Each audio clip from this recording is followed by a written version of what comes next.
आप सबको नमस्कार। सार्थक government job point YouTube channel आप सभी लोगों का हार्दिक स्वागत करता है।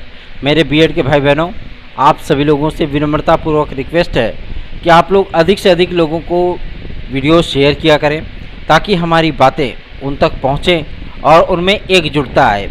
आप सभी लोग उत्तर प्रदेश में जिस तरीके की हमारी टीमें और लगातार विद्यार्थी एक्टिव हैं, जाहिर सी बात है उन सारी समस्याओं का निराकरण कराने के लिए हम लोगों ने जो सजगता दिखाई, जो तत्परता दिखाई है, उसी का परिणाम है कि आज उस परिस्थितियों में हम सभी लोग पहुंच चुके हैं जबकि हमारी बातें, हमारे डिग्री धारकों की बातें, बीएड डिग्री धारकों की बातें अब सरकार से लेकर के आला कमान तक, मंत्री से लेकर के प्राइम मिनिस्टर तक इसकी चर्चा कर चुके हैं। आप सभी लोगों को मैं बता दूं कि सरकारी जो नियामक संस्थाएं होती हैं, जैसे एनसीटीई हो गया, है ना, उनको किसी बात का कोई फ़र्क नहीं पड़ता है। अगर आप सजग हैं, आप अपनी ताकत दिखा पाने में सक्षम हैं, आप अपना संख्या बल दिखा सकते हैं, तो जाहिर सी बात है आपकी बातें वहाँ पे सुनी जाएंगी। लगातार विद्यार्थियों के मुलाकात से, लगातार ज्ञापनों के बोझ से एनसीटीई ने भी अपना मन बदला और उन्होंने एमएचआरडी को मसौदा तैयार करने की बात कही। सारी चीज़ें कन्फर्म हुई और बीएड विद्यार्थियों के हित के लिए जो बीच के रास्ते तलाशे जा रहे थे, अब उनको परमानेंट उसमें आरटीए एक्ट में संशोधन करके उनको सम्मिलित किया जाएगा ताकि किसी भी प्रकार की कोई जद्दोजहद शेष ना रहे। ठीक है, आपको चिंतित होने की आवश्यकता नहीं है क्योंकि हम लोग सजगता पूर्वक आप सभी लोगों के लिए प्रयास कर रहे हैं और इस प्रयास का ही परिणाम है कि आप लोगों के लिए बेहतरीन विकल्प उपलब्ध हो रहा है। आप लोगों से यही उम्मीदें की जाती हैं कि जब हम लोग दिल्ली के जंतर मंतर पे 13,000 से लेकर के 27,000 विद्यार्थियों को एकत्रित करने का जो हम लोगों ने टारगेट फिक्स किया हुआ है, कम से कम विद्यार्थियों को जोड़ करके हम लोग अधिक से अधिक एफर्ट लगा करके आप सभी लोगों की मांगें पीएमओ तक पहुंचाएंगे। ठीक है ना।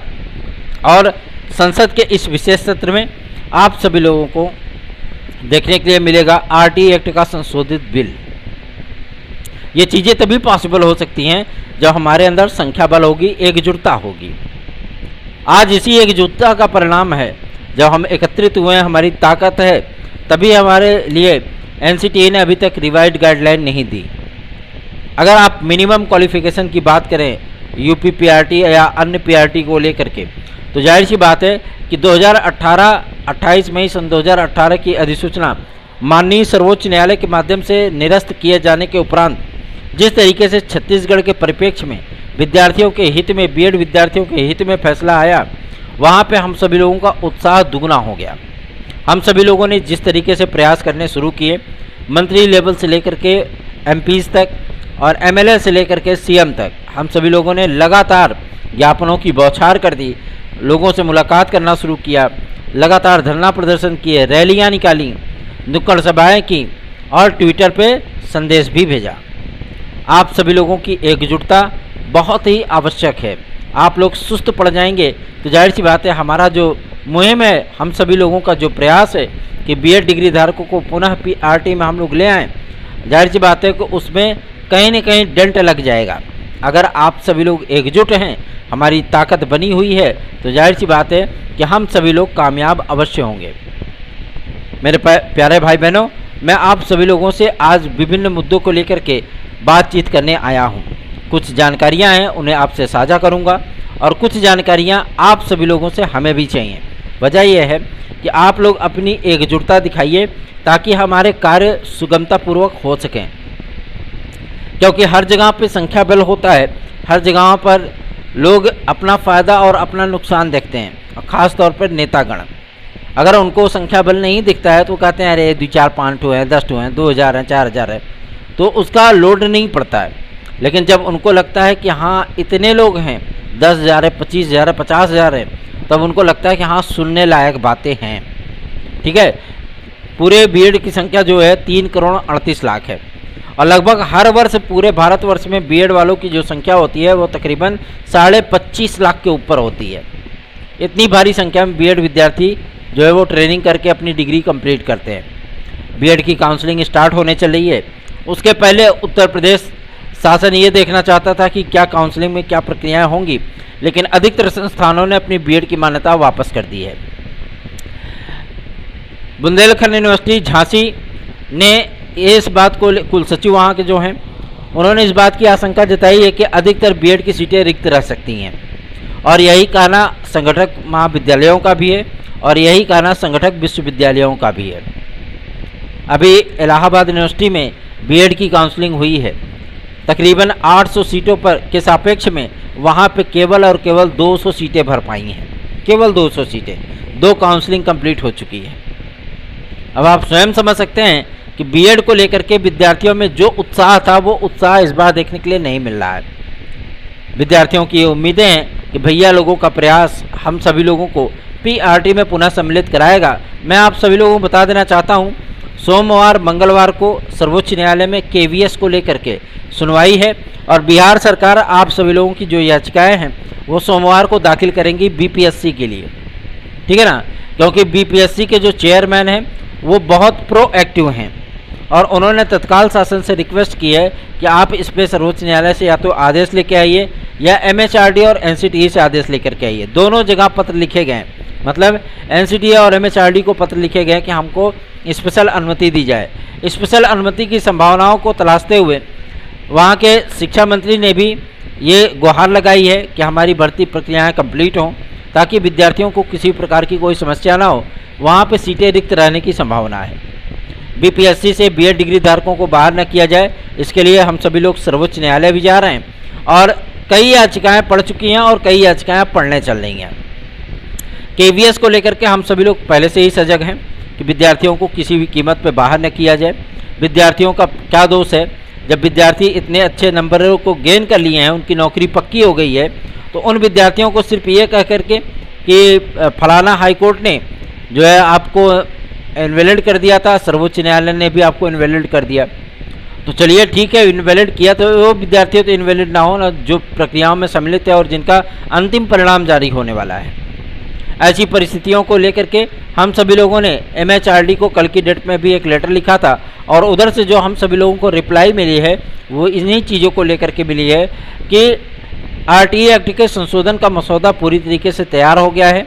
G20 समिट के बाद आपके इस पूरे मसौदे को कैबिनेट के सम्मुख रखा जाएगा और वहाँ शिक्षा मंत्री भारत देश के आदरणीय धर्मेंद्र प्रधान जी आरटीए एक्ट में संशोधन का प्रस्ताव रखेंगे और वो ध्वनिमत से उसको पारित भी कर दिया जाएगा। संसद के विशेष सत्र में 3-4 बड़े कानून आएंगे जिसमें आईपीसी को भी काफ़ी सारी आईपीसीज हैं, 420 हो गया, 302 हो गया, ये सारी चीज़ों को चेंज करना है, चेंज हो भी चुकी हैं, ठीक है ना। और तमाम उन मुद्दों को लेकर के सरकार सजग हो सकती है। एक देश एक कानून यूसीसी, ठीक है ना, और समान आचार संहिता को लागू करना भी अत्यंत जरूरी है। लेकिन साथ में अगर इन सभी कानूनों का इफेक्ट पब्लिक पे डालना है तो आरटीए एक्ट का संशोधन भी करना होगा और हम लोग यही चाहते हैं कि आरटीए एक्ट का जो संशोधन विधेयक है वो संसद के इसी विशेष सत्र में आए। इसके लिए ज़रूरी है कि आप सभी लोग भी हमारे साथ आएँ, प्रयास करें, एकजुटता दिखाएं, ताकत दिखाएं ताकि हमारा भी मनोबल बढ़ सके। टीम के सदस्य जो ग्राउंड लेवल पे काम करते हैं उन टीम के सदस्यों का मनोबल आप सभी लोग हो। आप लोग जितनी अधिक वीडियोस शेयर करते हो, जितना अधिक व्यूज़ देते हो, जितना अधिक आप सभी लोग लाइक शेयर करते हो, उतना ही अधिक मनोबल हमारा और हमारी टीम के सदस्यों का बढ़ता है। हम सभी लोग पूरे जोर समर्थन कर रहे हैं कि आप सभी लोगों का भला हो सके और अब हमारी उम्मीदों को पंख लगने भी स्टार्ट हो गए हैं। वजह यह है कि अब जीत करके भी हारे हैं डीएलएड के विद्यार्थी और हार करके भी हम जीत रहे हैं बीएड के विद्यार्थी। आप सभी लोगों का स्नेह और आशीर्वाद हमें परम आवश्यक है। आप सभी लोगों की एकता की आवश्यकता है। एकजुट होइए ताकि इसी सत्र में हम सभी लोग दबाव बना करके केंद्र सरकार पर दबाव बना करके हम लोग संसद के इसी सत्र में आप सभी लोगों का ये आरटीए एक्ट का संशोधित विधेयक पारित करवा सकें। उत्तर प्रदेश शासन ने आप सभी लोगों के लिए एक खुशखबरी दे दी है कि प्राथमिक शिक्षक भर्तियों से बीएड विद्यार्थियों को बाहर नहीं किया जाएगा। आदरणीय मुख्यमंत्री ने जो पत्र एनसीटीई और एमएचआरडी को भेजे थे उन पत्रों में बीएड को शिथिलता देने के लिए, मतलब उनको स्पेशल अनुमति देने के लिए वो चीज़ें उनको प्राप्त हो चुकी हैं। तो आप ये सोच लीजिएगा कि आपको दोहरी खुशी प्राप्त हो रही है, उत्तर प्रदेश से भी और आपके शेष जो राज्य जहाँ जहाँ से आप लोग रिलेटेड हो, चाहे आप बिहार से हो, चाहे झारखंड से हो, चाहे उत्तर प्रदेश से हो, चाहे आप असम से हो, चाहे छत्तीसगढ़ से हो, मध्य प्रदेश से हो, कहीं से भी हो, हमारे बीएड भाई बहनों का अहित नहीं होना चाहिए। अदर स्टेट के अपने भाई बहनों से भी मैं रिक्वेस्ट करना चाहता हूं कि आप लोग वीडियोस को अधिक से अधिक अपने ग्रुप में, फेसबुक पे, इंस्टाग्राम पे शेयर किया करें, क्योंकि आप लोगों की लड़ाई कोई नहीं लड़ रहा, कोई नहीं लड़ रहा है। हर कोई वीडियोस बनाता है, हर कोई आपके खिलाफ बोलता है, हर कोई आपको सिर्फ ये जानकारी देता है यहाँ से बाहर हो गए, वो कर दिया, कोई ये नहीं कहता हम आपके लिए ये प्रयास कर रहे हैं। पॉजिटिव इंटेंट जो होता है पूरी तरीके से समाप्त कर देते हैं, आपके मन को उद्वेलित कर देते हैं, परेशान कर देते हैं। लेकिन आप सभी लोगों के हितों की रक्षा के लिए जिस तरीके से हम लोगों ने कदम तेजी से बढ़ाए हैं, उसमें पूरा यकीन हो चला है कि आप लोगों की विजय सुनिश्चित हो गई है। आप सभी लोग एकता दिखाइए ताकि हम लोग सरकार पर दबाव बना सकें और हम सभी लोग आप सभी लोगों के लिए लड़ाई लड़ सकें और आपका ये संशोधित विधेयक इस बार संसद में पेश हो और जल्दी से जल्दी आरटीई एक्ट सन 2009 के विधेयक में संशोधन होने के बाद बीएड डिग्री धारकों को पीआरटी में परमानेंटली सम्मिलित कर लिया जाए, ताकि किसी भी प्रकार की कोई वैधानिक समस्याएं ना हो। और यदि सरकार अध्यादेश नहीं जारी करना चाहती तो कोई बात नहीं, संशोधित प्रक्रियाओं को करने के बाद विस्तृत बेंच में याचिका करके सर्वोच्च न्यायालय के आदेश को डिमोलिश किया जा सकता है। जैसे ही महान्यायवादी अपना विचार रखेंगे, अपना तर्क रखेंगे और संशोधित मसौदा जब पारित होकर के उनके सम्मुख रखा जाएगा तो जाहिर सी बात है विस्तृत बेंच इस पर तुरंत ही रोक लगा देगी। और बीएड विद्यार्थियों के हित में जो एक फैसला मजबूती के साथ केंद्र सरकार लेने के लिए खड़ी हुई है, वो सिर्फ और सिर्फ आप लोगों की एकजुटता का ही प्रभाव है। अगर आप लोग निष्क्रिय हो जाएंगे तो हमें समस्याओं का सामना करना पड़ेगा। टीजीटी पीजीटी के हमारे 2016-2021 के विद्यार्थी, मैं आप सभी लोगों से कहना चाहता हूं, आपकी प्रतीक्षा सूची, द्वितीय प्रतीक्षा सूची अभी नहीं आ रही है, क्योंकि अभी कोर्ट केस चल रहा है आपके हाई कोर्ट में, हमारी ही याचिका है वो, है ना। और इस कोर्ट केस की सुनवाई होने के उपरांत आप सभी लोगों के जो है पूरे याची लिस्ट को प्राप्त करने के उपरांत ही कार्य किए जाएंगे।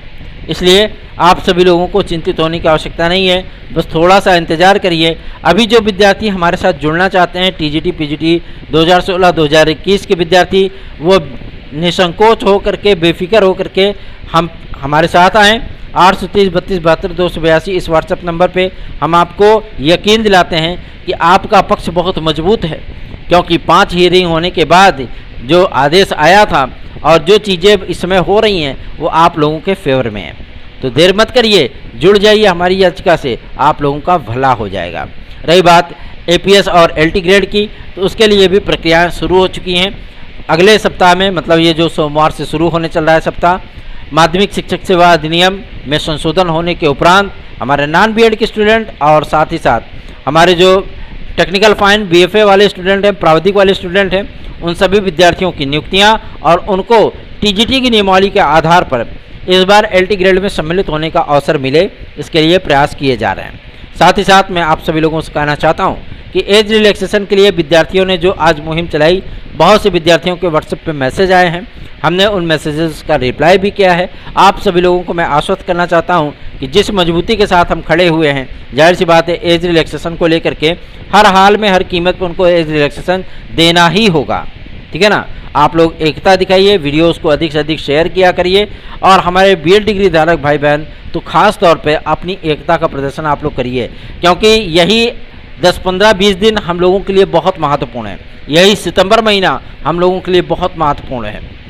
शिक्षा मंत्रियों की मीटिंग आपके एनसीटी के माध्यम से और संशोधित मसौदा आपके एमएचआरडी मिनिस्ट्री के माध्यम से और विशेष सत्र सेंट्रल गवर्नमेंट के माध्यम से, ये सभी हम लोगों के लिए बहुत इंपॉर्टेंट है। तो हम लोगों को दबाव बनाना है, हम सभी लोगों को कार्य करने हैं। आप लोगों की एकता परम आवश्यक है। धन्यवाद। आप सभी का दिन शुभ हो।